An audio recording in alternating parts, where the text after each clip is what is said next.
Hi friends! Yesterday we learned about when G says J as in soft G. And today we're learning about soft C.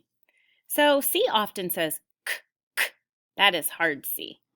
But when it's with three different vowels, it sometimes says S. We'll look at those examples now. When C is with E, I, or Y, it says S.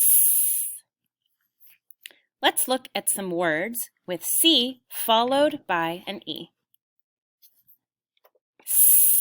Celery.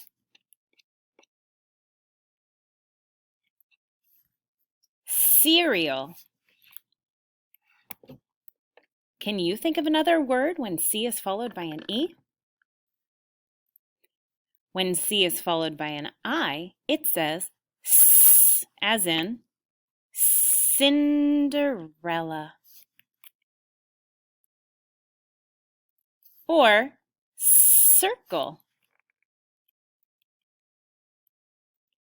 When C is followed by a Y, it says S, like bicycle.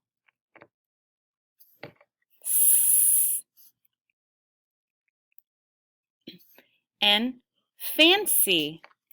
Ooh, what a fancy dress.